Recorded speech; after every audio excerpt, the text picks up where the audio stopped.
I'm joined by Dave Jones, CEO of StormCenter Communications, just outside of Annapolis, Maryland. Dave, thanks for joining us today. Hey, Sean, it's great to see you again. Thanks a lot for having me on. You bet. It's really good seeing you. Now, for those that aren't very familiar, can you explain what StormCenter Communications does? Sure, absolutely. We've been working actually over the last 10 years developing a brand new technology that connects people together wherever they are on the same map at the same time. It's called GeoCollaborate, and we developed it under the federal government's Small Business Innovation Research Program. So we've gone through all of those gates, if you will, in getting the technology ready to be operational. And now we've reached that status. So essentially we can take NOAA data or NASA data, any other type of data, put it onto a map and share that map out on any device in real time. So we call it real-time cross-platform data sharing and collaboration. So that's what GeoCollaborate does. It's pretty exciting and starting to turn a lot of heads. I'd imagine so, with big tech, big data, and all of that really coming to fruition to do some really good things out there as well. You're also a meteorologist, much like myself, and you also used to work on TV there in DC, but you and I have both been out of it for a while, as they say.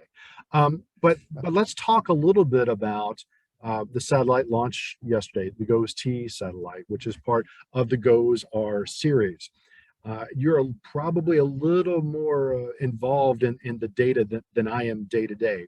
So can you give a brief explanation of what is special about this new series of satellites, this GOES-R, S, and T, that just went up yesterday compared to the previous generations of satellites?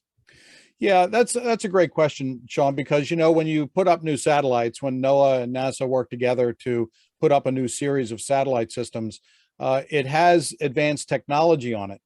But that advanced technology was designed and developed probably 10 years, maybe even longer, before the satellite actually gets launched. So what happened with the series before GOES-R is we had imagery that wasn't as high resolution. It wasn't as frequent, and we didn't have as many what we call channels to look through. Water vapor, for example, was just one water vapor channel where we could see weather systems moving around the globe. But the new GOES-R series, has much higher resolution. They described it when the GOES-R satellite first launched in 2017, described it as going from black and white to HD TV. That's kind of how they described the sensors and how the imagery would look. But more importantly, it's also imagery that's much more frequent. So we could actually see imagery every 30 seconds. If there was a particular weather system developing that required 30-second imagery, then NOAA could put both of those small scale sectors over top of each other and update every 30 seconds. So that's pretty spectacular. Yeah, one of the things I noticed shortly after GOES-R went live was that I could see individual updrafts in clouds on the way to forming a tornado, which is not something I ever would have imagined being able to see from a satellite vantage point in the past. So what would you say is one of the biggest take-home or changes, with this series being operational now for more than just a couple of years? What are some of the biggest things that you've noticed that you see on a regular basis with this new series of satellite imagery? Well, we're doing a lot of work right now in wildfires and trying to identify where wildfires are occurring and what kind of risk wildfires pose to the urban wildland fire interface, the communities that are popping up in the woods, so to speak. And so the GOES satellites have been really good at identifying those hotspots. In some cases, when it's in the middle of a forest, the GOES satellite can see it before it even gets reported on the ground. So that's really important. And the way that the West has really been drying out with drought and all that stuff, fires can spread very, very quickly. So it's really important to have those eyes in the skies looking for wildfires. That's an area we've been working in now for a while. Okay, and real quickly before I let you go, can we talk a little bit about, we're going to have, I think, 4 of this generation, R, S, T, and then U.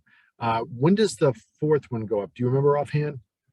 Yeah, it's supposed to. This is 2022, so GOES-U is supposed to be launched in early 24. Okay, right. Yeah.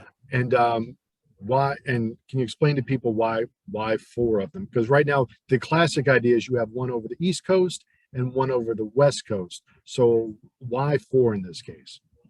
So you have to, it's first of all, it's cheaper to build four rather than just one and design technologies for one. Then you can duplicate that technology. So the sensors and the technology are the same on each of the satellites, although they did fix a small problem in the GOES-West satellite, which is why this one, GOES-T, that launched yesterday, is going to replace that one in the West, so it can get more frequent imagery, particularly in the water vapor sectors.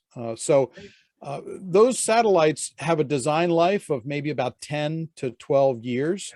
And it's really important to have satellites up there ready to go if one goes bad. So they're going to be moving the West into a stationary spot, called it storage. They're going to put it in storage. And then when GOES-U launches in 2024, that will be in storage as well, ready to replace any of the GOES-East or GOES-West should anything happen. So that's how important satellites are for weather forecasting. We have to have them up there. And then when this series is done, there's a whole another series that's being designed right now.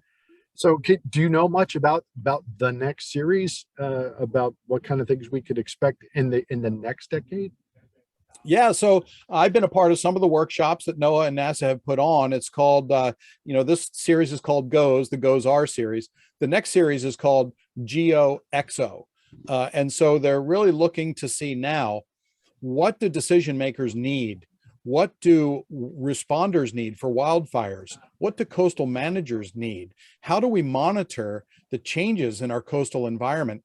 And that kind of input goes into the designs of the next GEO-XO satellite series. So NOAA's doing a great job putting on workshops, asking people how they do their jobs, what do they need, forget technology, what do they really need to get their job done to be more accurate, and then they're going to try to design those sensors to answer those questions.